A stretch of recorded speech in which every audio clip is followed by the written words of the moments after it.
This is day 6 of the July 95 7-day retreat in Springwater.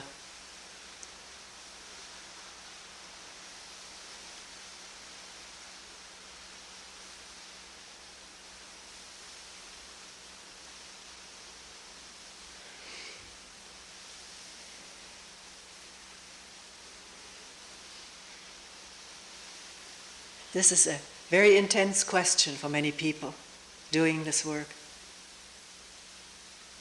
Doing this work of not doing.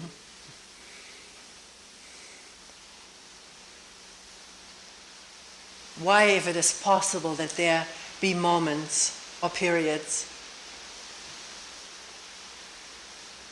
of unobstructed listening or unobstructed being, with no felt sense of separateness. Maybe a deep love welling up for everyone and everything.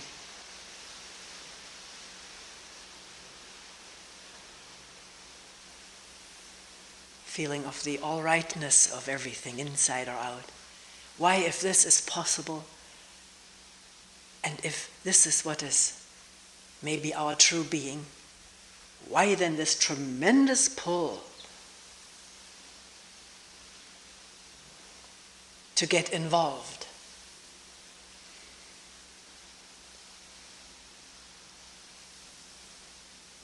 in less spacious pursuits, let's put it this way.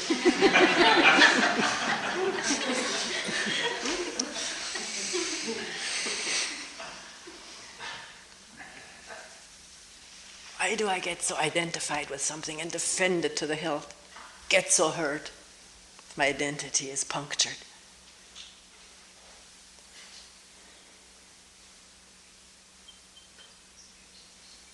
Why the pursuing of goals to enhance myself or to achieve that shining image that has been nurtured, to become that or fulfill the not so shining image? It's also been nurtured. Why this tremendous momentum and pull of habit to get into trouble?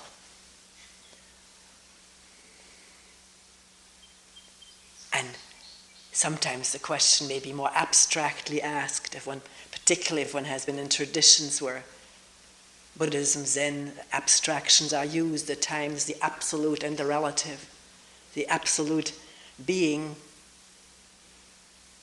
maybe, it's often not said what it is, that state of unconditional listening. Unconditional being here without me being here, without enclosure. And what's the relationship of that to the so-called relative with all its cause and effects? I remember those words, those concepts, and they used to buzz in my mind. I wanted to tie them down to something real.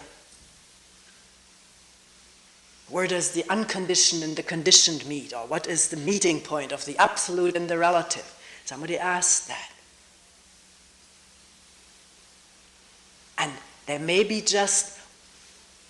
maybe as a first step, the intellect wants to clarify things. And that's a wonderful tendency of its.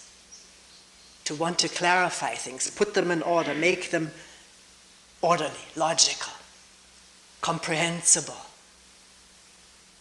But then maybe also the urge to say, what does this all mean in my daily life?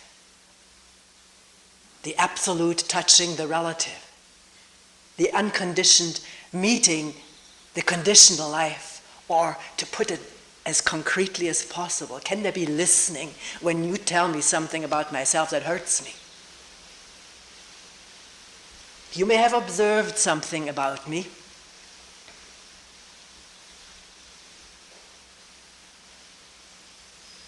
And maybe there's no intention to hurt me, but you feel that telling me that will help me, or will help our relationship.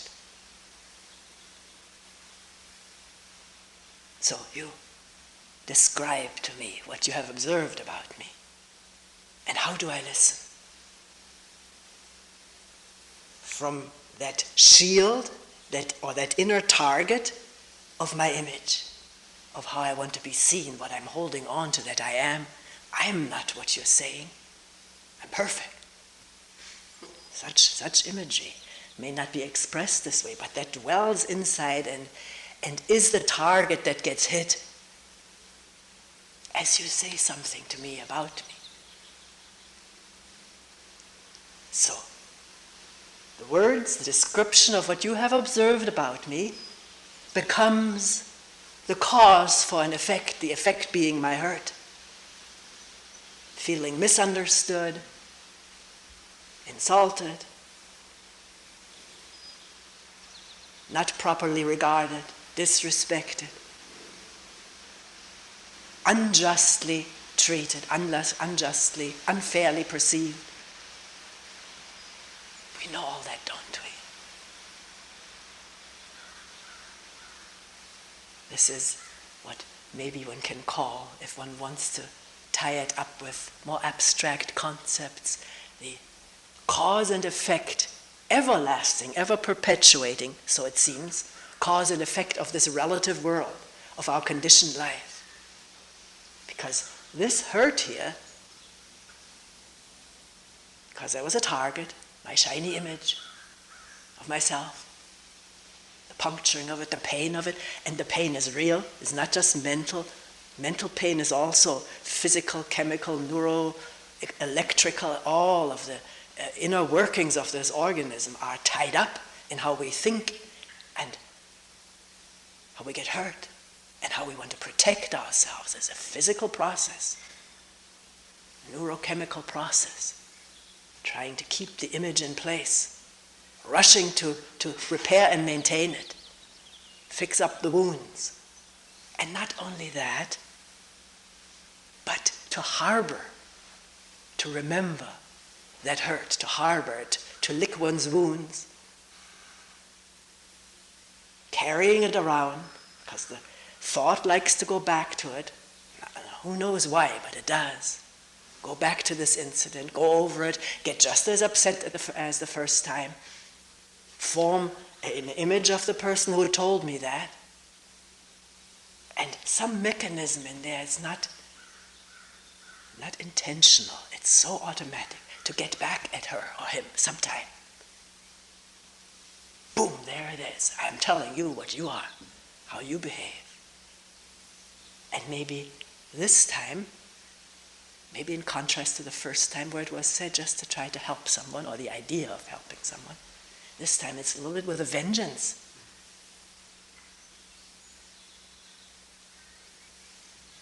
Because there's this desire to make other people feel the hurt that I'm feeling. Isn't that there? Hasn't that been there since early childhood?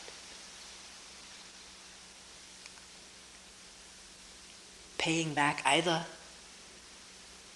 the person who hurt, the hurter, or paying back a weaker person who can't fight back. So this is cause and effect perpetuating itself, because the effect, my hurt, becomes the cause to hurt you. And of course, the effect of hurt is multiply determined by our past. What kind of image has been built up? What the hurt that is suffered or that is felt is associated with having been humiliated as a child many times and not being able to express the hurt, or the anger, shoving it all down, sort of a festering scar, or many festering scars. So at least we picture it in the mind to try to describe all the emotion that comes up. Can't just be this one thing that this person is telling me.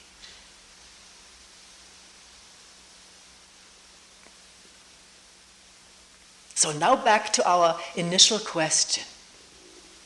Can the absolute, can the unconditioned, we're stepping down the ladder of abstraction, can a moment of pure listening affect this chain, this cause and effect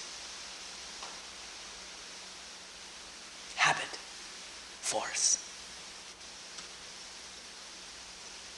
Can it prevent the hurt? Can it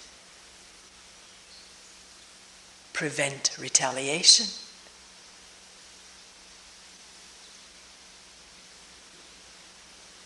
So that a cause does not become an effect, it just remains what it is, a remark.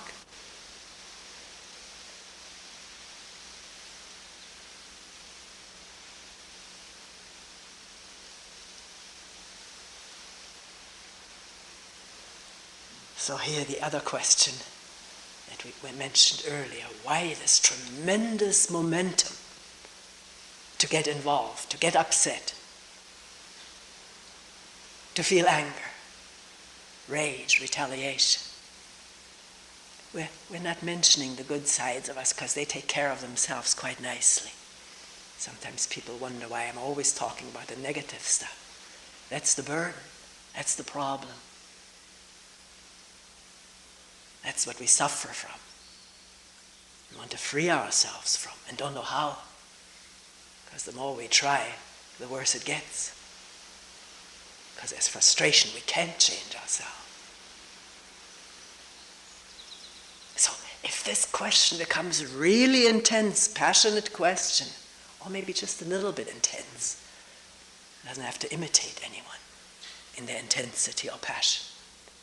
To find out why this tremendous pull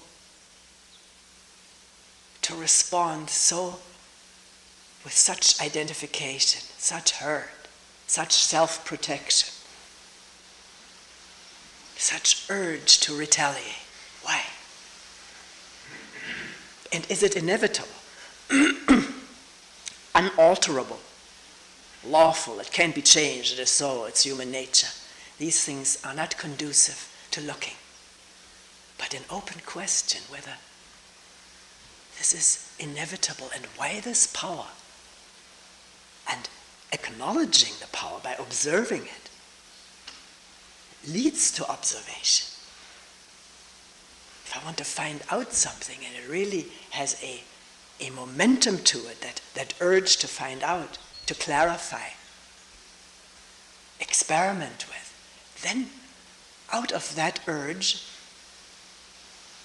attention, looking, observing, listening, flows quite naturally.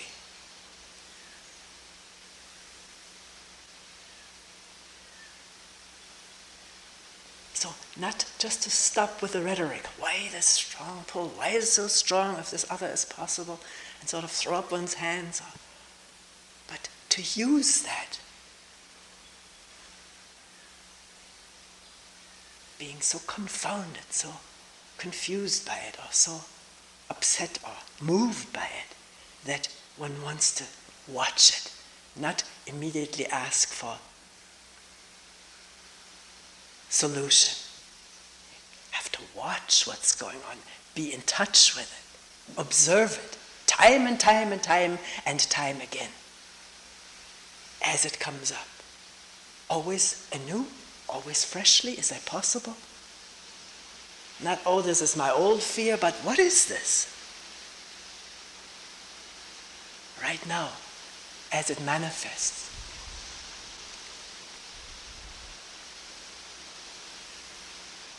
And at the same time, listening to wind and weather and heartbeat and breathing. Is that possible? It must be possible because it's all happening at the same time. Questioning, opening, looking, wondering, and winding. Thundering, lightning, and heart beating and breathing. Sweating and sensing.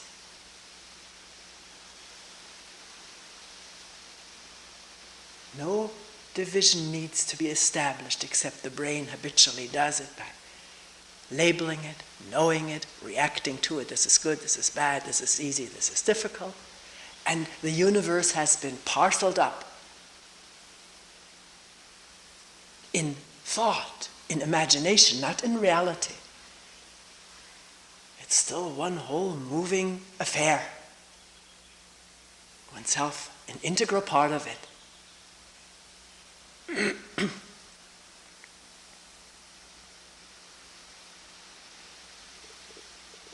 So whether the absolute or the unconditioned or the open listening can meet a body just about to go into the mode of hurt,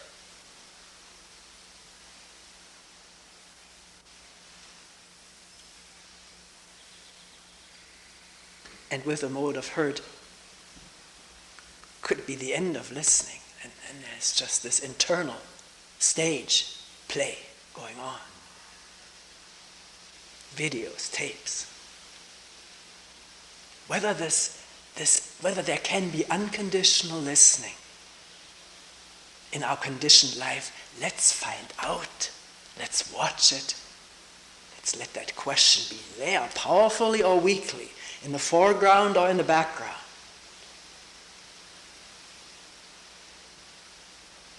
Not answering it, saying, yes, I've read it does, or I've read they never meet, because some authorities say the one, some authorities say the other. But finding out for oneself. And it's happening in retreats like this. This is the marvel of retreating, although it's not limited or confined to retreats. One person coming to mind mentioning, last night feeling so bored, such boredom. The flowers and the birds and the pond, which were all so exciting, became boring. We know that, don't we? And then it occurring in this mind, manifesting in this particular person, it can happen in any mind, occurring, what is this boredom? What is it that I'm calling boredom?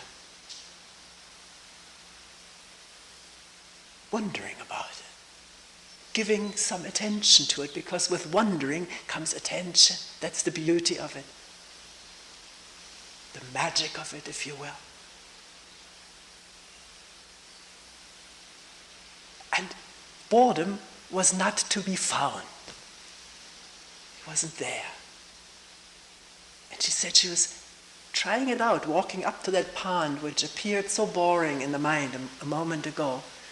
And it wasn't that at all.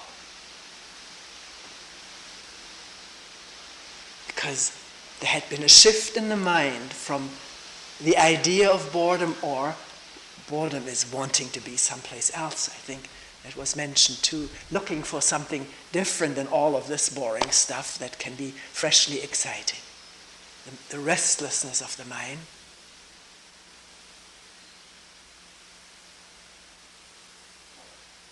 From that moving from that movement to wondering about the movement of boredom. And is that sort of an illustration of fresh listening, unconditional listening meeting the conditioned boredom? I've seen it so many times, and somebody else told me this morning. Very similar. Feeling so restless, it either itches, or one wants to move, or wants to sit on a chair maybe, or sit down, maybe sit in a different place, that'll be better. Or outside. And noticing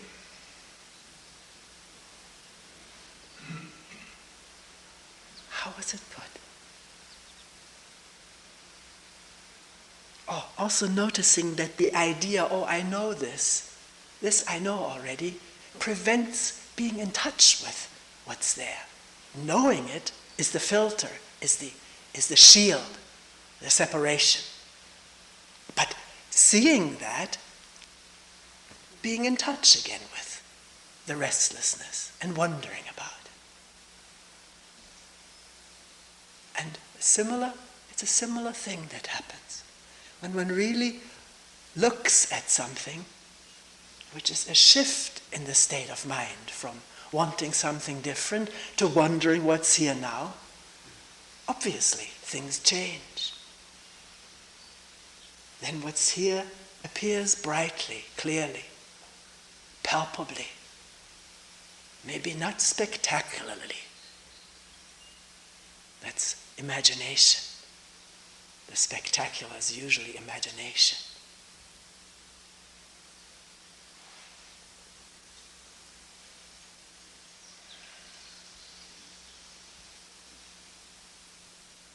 Or another person coming to mind in a meeting, asking, after a while of quiet sitting, asking, is that bird singing outside or inside?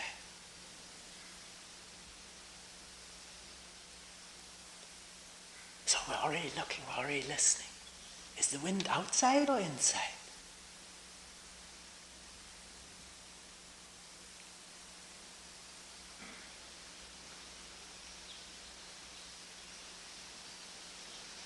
And what was said was, it's neither outside nor inside, it's here. It's right here, now.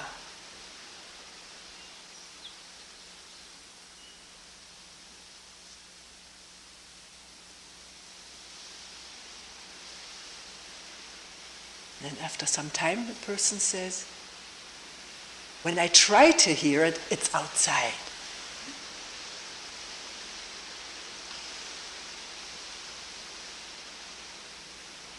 And to the question, well, where is it when you're not trying?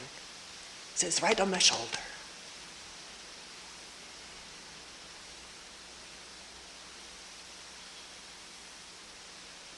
Sometimes people say it's right inside this body.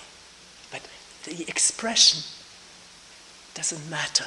What matters is to have an insight into trying.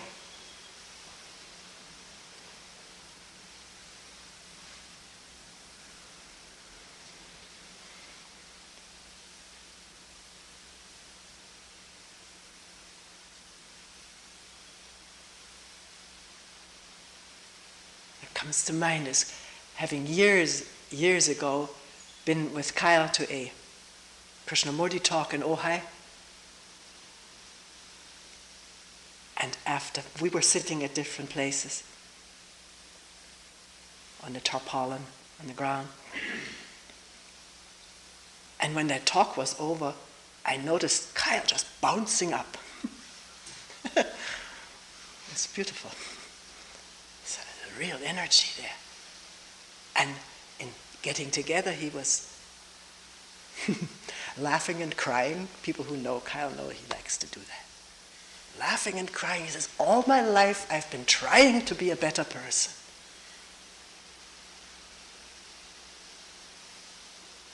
As far as I can remember, trying to be good.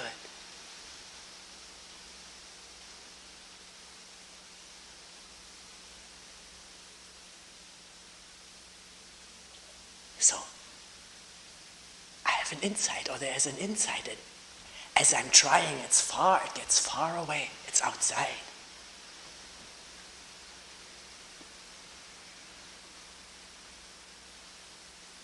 So, not trying, or can one watch the trying? Maybe there's trying to understand this talk, trying to get to this place of unconditional listening, let alone the absolute.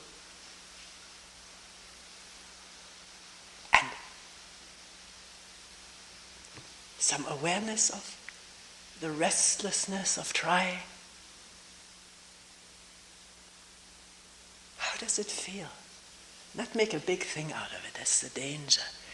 Anytime we express something and can become, well, how do you feel about this? And then we go into a story, not into looking.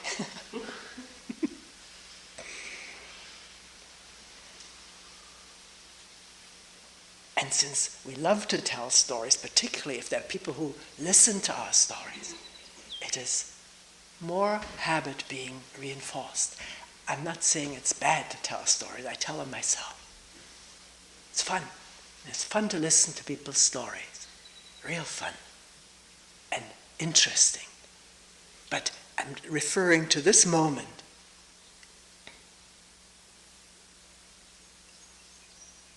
of looking at this trying, this impulse to try, brings such restlessness to let it be there openly, unconcealed.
So, where are we right now, right this moment?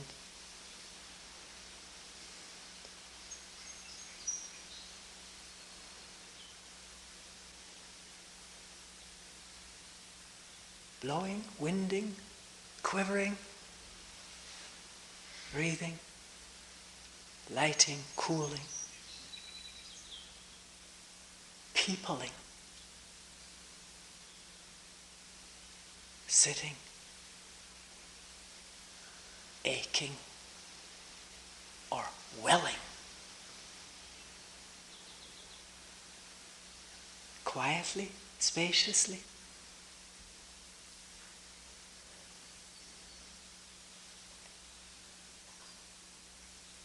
See, sometimes people say, it hasn't happened in this retreat, but it happens quite frequently. People will ask me, someone will ask me, haven't you sort of made the birds and the trees blowing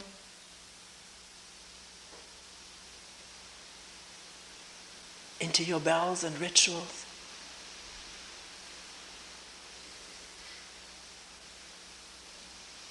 Or into your practice?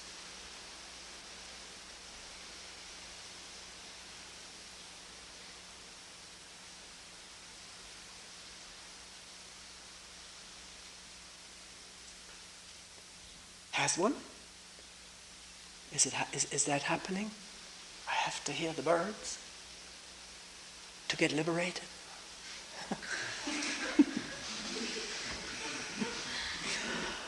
And then at one point in this futile effort, saying, so I hear the birds, so what?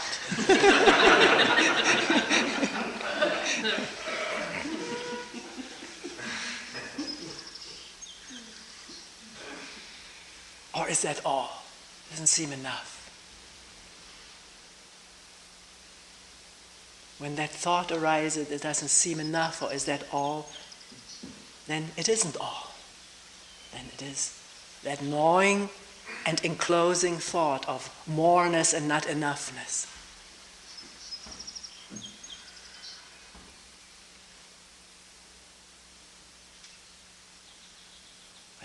With this certain greed to get it, or compulsion, or guilt. It's all mixed up emotions and feelings and thoughts.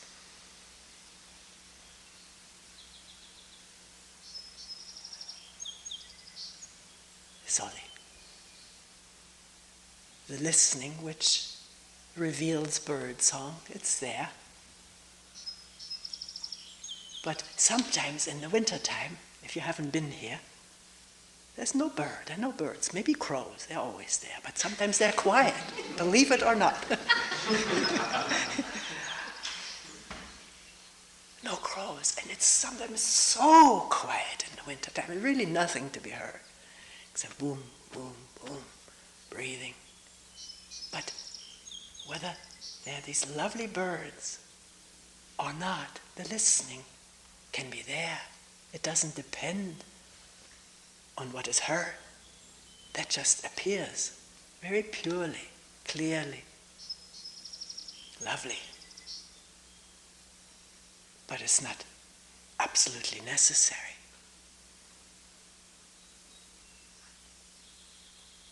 Listening is not looking for something to hear. That's the same thing as trying to hear and the bird is outside. Listening is not looking. Awareness is not asking for anything, it's just there.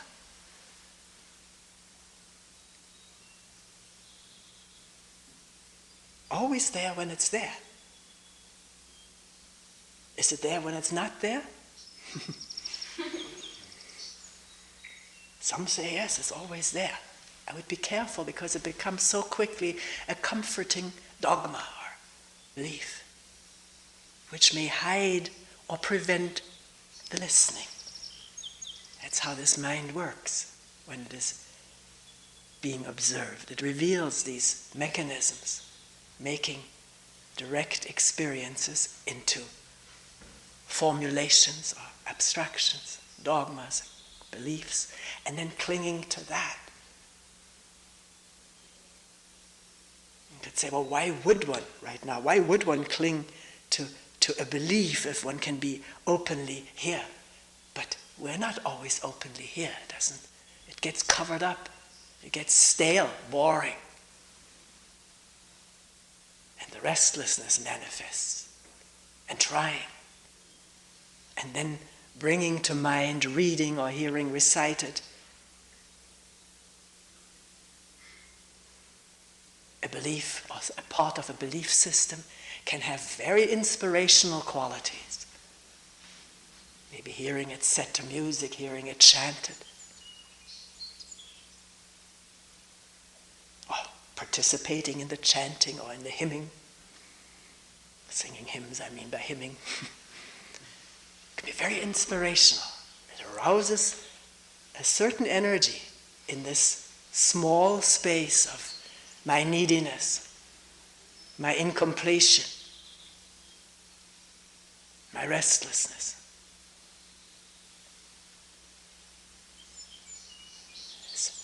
Inspiration is an amazing thing. Through music, through words, through symbols, flags.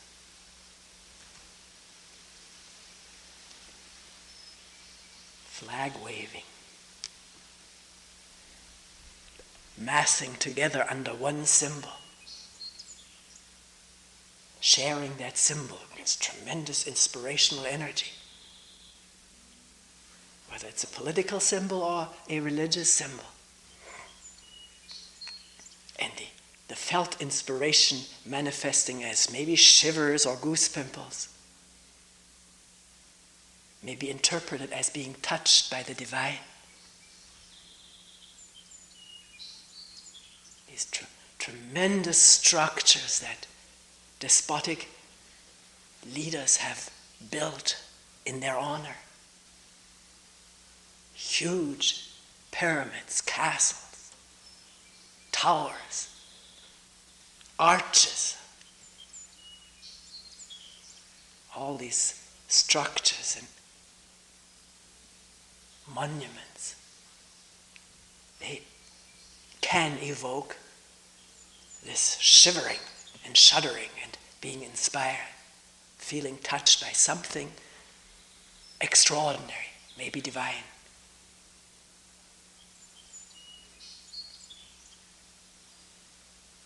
So we came from watching the danger of making anything that is being experienced into a symbol, into a formulation. And yet I can hear some people say, but it helps to sometimes say something to oneself or formulate it and read it. Okay, I agree it can. And I'm asking right away, what does it do in reading a clear, precise formulation of what is going on in this universe or in this mind or in our relationship? Reading the precise words or hearing precise formulations. Does it simply inspire? Then it just does that. Or does it lead to questioning or looking or make something instantly clear? Yes, it is so. This is so. It's not just words, inspirational words, but it's a fact. It's so. It's here.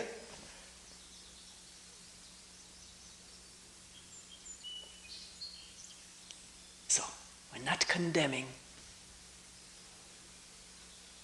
How could I? I'm also writing a book, or have written it. Sometimes people tell me it was helpful. And I ask them, in what way was it helpful?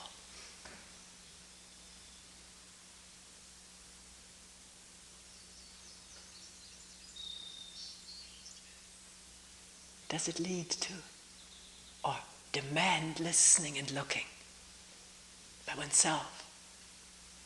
Or maybe oneself together with others?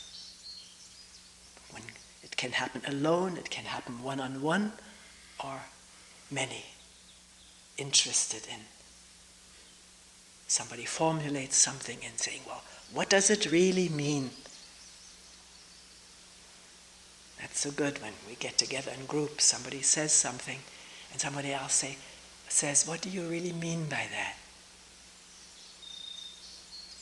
Maybe the first reaction may be feeling inferior because one isn't expressing it well, and all of these old patterns coming in. But maybe one notices that others are really interested in our listening without judging. It's really good to be asked, what do you mean by this? I always like those challenges, because then one has to go deeper and really look quietly. Because maybe the words came out before one had really looked carefully. Then one may say, well, I don't find the right words. But it's not so. One hasn't looked properly, or sufficiently, deeply, clearly. Because with that, maybe the words come one knows not where from. And if someone else says, I don't understand you, then can there be a flexibility to maybe look for different words? Not just keep repeating this thing until you understand this. Yeah, we have all these kind of strange responses at times.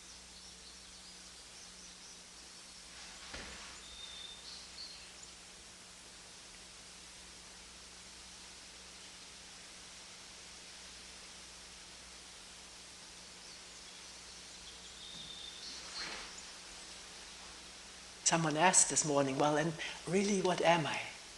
And I don't remember now what words were said. It didn't come just out of headiness. It came from looking. But the response that came here from me was careful not to formulate it too much, not to rigidify it. Not to define oneself as this or that, no matter how vast, how infinite, how still, how empty. Oops. Not that empty.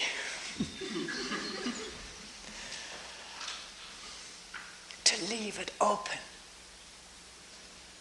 and become clearer and clearer as time goes by what we're not, what is just image and defense and inspiration. Because you can say, wait a minute, we are that too, all right. But it's not the whole thing. And it's the least important aspect of us. What we think about ourselves and imagine that we could be. The word wind is not this, is it?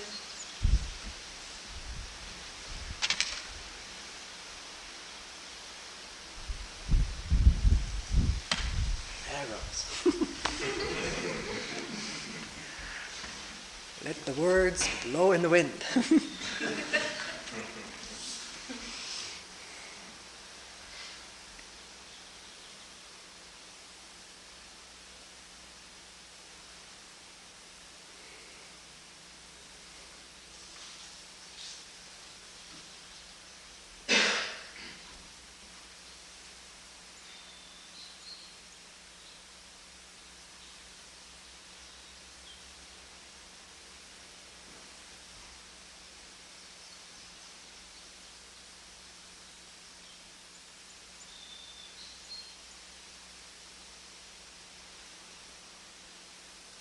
We will end here for today.